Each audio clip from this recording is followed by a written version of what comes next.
The skies split open over New Mumbai, just as Captain Rhea Jansen lit her final cigarette of the decade, and the heavens themselves seemed to scream as the first of the Lethean invasion ships broke atmosphere, their obsidian hulls slicing through clouds like divine scalpels aimed at the brain of civilization. And no one on Earth had any idea that the world they'd lived in mere seconds ago had already ceased to exist. The broadcast towers went silent. Every satellite feed dropped to static. Within minutes, the cities began forgetting themselves. Streets lost their names. People lost their memories. It was as if a great wind had blown across the collective human mind, stealing moments, histories, even identities, leaving behind days, shells, wandering glass-covered malls, or frozen in kitchens, clutching cups of tea they could no longer remember brewing. At first, it was subtle, a forgotten birthday here, a misremembered route to work there. But by day 3, whole families couldn't recall each other's names, and governments issued reassurances even as their own spokespeople began repeating themselves like corrupted loops. Captain Jansen, a former field commander with Earth Fleet Intelligence, had felt the first breach not with her eyes or ears, but in the sudden absence of a dream. One she had every night for 23 years, ever since the Battle of Phobos, a dream where she saw her brother die in orbit, spinning silently away into nothing as the Martian sky flared red. But on the night of the breach, the dream did not come, and when she tried to summon his face, all she saw was a blank oval and the haunting echo of an erased scream. By the time she reached the neural black site outside of Dakar, only 5 others were still lucid enough to speak in full sentences, and 2 of them had already begun losing nouns, substituting everyday objects with gestures or strange guttural sounds that no translator could parse. The Letheans, as the analysts began calling them, were not like any enemy humanity had faced. They didn't bomb cities or poison the water or send out swarms of drones. They arrived silently, invisibly, infiltrating the planet's neurodigital grid with pulses of encoded frequency, a kind of sonic mnemonic virus that hijacked synaptic memory consolidation. Meaning, in simpler terms, they erased people not physically, but existentially. They weren't here to enslave or annihilate. They were harvesting consciousness, turning the human species into a blank slate from which to extract the raw data of experience, emotion, and selfhood. Every Lethean craft that landed spread a radius of mental dissolution, and inside that sphere, the past unraveled like string in a fire.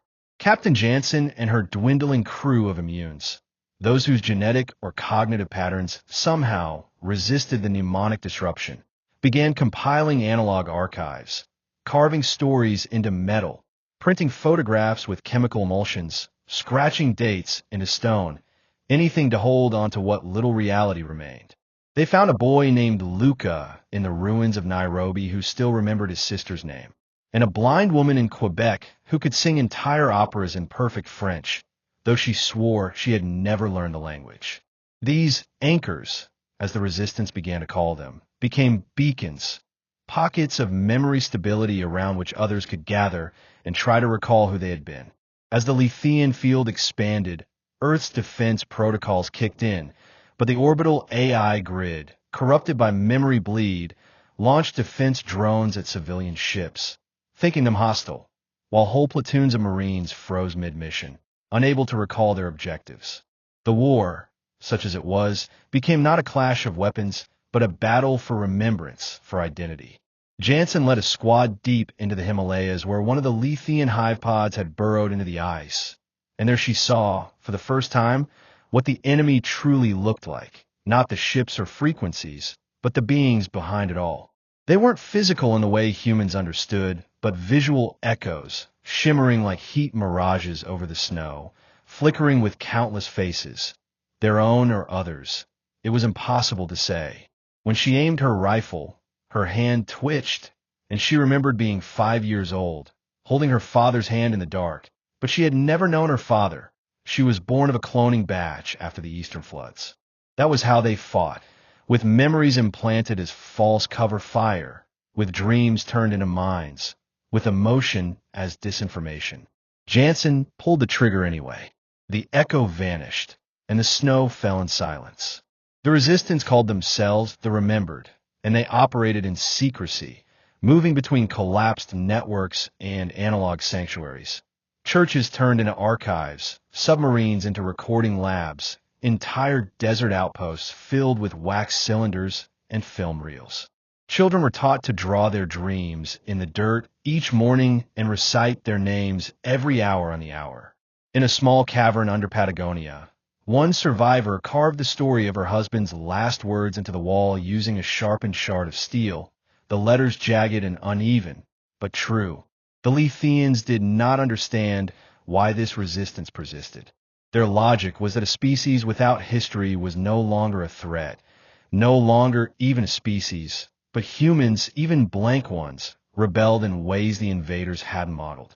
A boy in Kyoto bit off his own finger to remember the pain of losing something real. A girl in Lagos tattooed her dreams onto her skin, a permanent ledger. In orbit, the Lethean mind web, an array of psionic nodes amplifying the erasure, continued to pulse, spreading amnesia across continents like ripples across dark water. Jansen knew the only way to win was to destroy the mind web itself, sever the signal at the source, and so she assembled a final crew, what remained of Earth's last lucid minds, and hijacked an old freighter retrofitted with obsolete tech, immune to neural corruption due to its primitive design, and launched toward the silent stars.